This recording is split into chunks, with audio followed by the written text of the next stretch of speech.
Today we are going to read Curious George Visits the Dentist by Margaret and H.A. Reyes.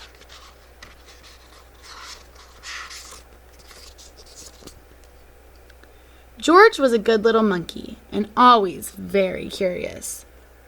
When he visited his neighbor, Mrs. Ross, he was especially curious about her gleaming basket of fruit.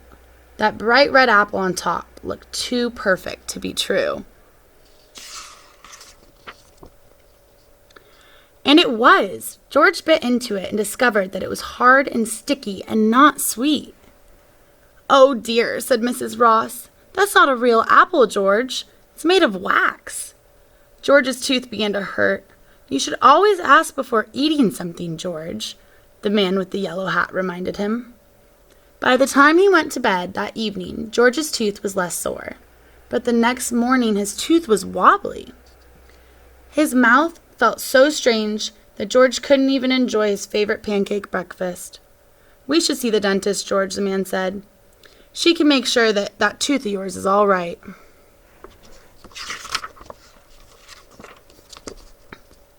The man explained that the dentist was a doctor for teeth, but George didn't want anyone to touch his tooth. What if it hurt?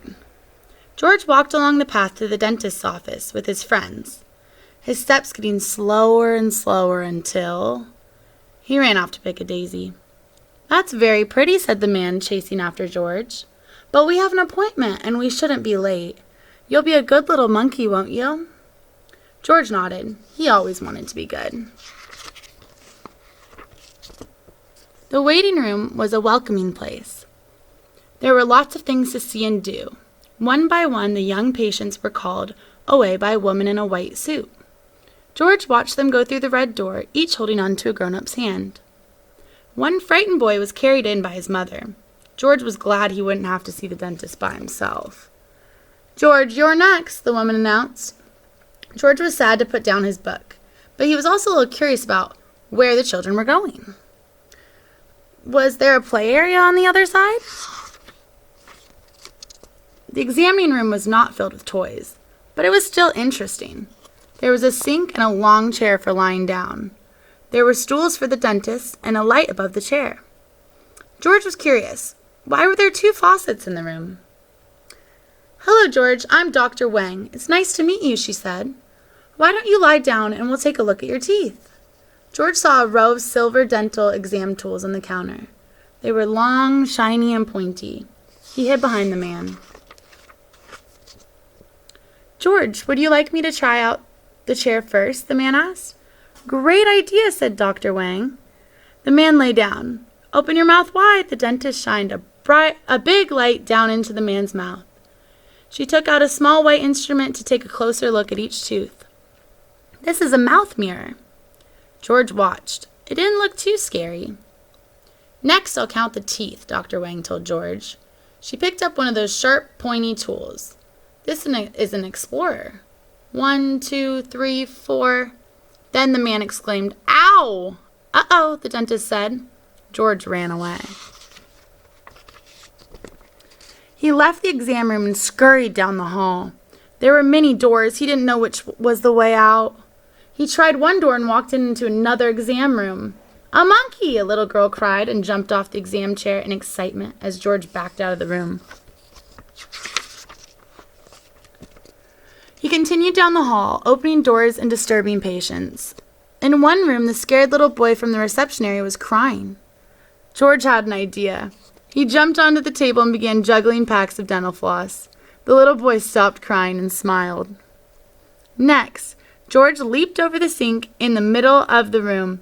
He pushed a button and the nearby water jet spurted, spraying water around the room. George squirted water into his own mouth and into the boy's mouth, too.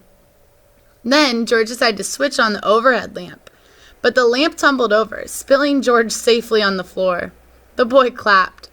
But, uh-oh, Dr. Wang stood in the doorway. "George, you naughty monkey," Dr. Wang said. "What a mess you've made."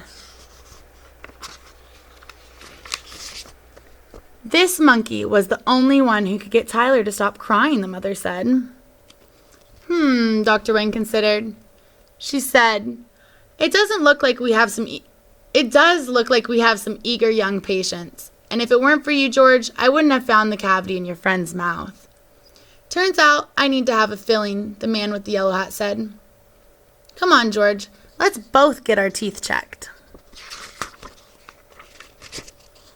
As soon as Dr. Wang looked into George's mouth, she laughed. Why, George, all you have is a loose tooth. A loose tooth sounded worrisome to George. It's going to fall out soon. There's a new permanent tooth right behind it. Looks like you've been doing a good job brushing your teeth. George jumped on his chair. He did. He brushed every night and morning. Keep brushing and don't eat too many sweets, the dentist reminded him. You want your teeth to be in good shape for the tooth fairy. George waved goodbye to his new friends. To his new friends. He went home with a new toothbrush, some dental floss, and instructions for his loose tooth. He should bite into as many hard apples as he could, as long as they were real, of course. He decided he didn't mind going to the dentist at all. That night, he ate a healthy dinner with an apple for dessert. His tooth fell out with the second bite. He put his tooth under his pillow. The next morning, George found a special coin in his tooth's place. When Mrs. Ross came to check on George that afternoon, George proudly showed her his coin from the tooth fairy. Mrs. Ross laughed and said, Well, that was a quick way to lose a tooth, but I don't recommend it next time. The end.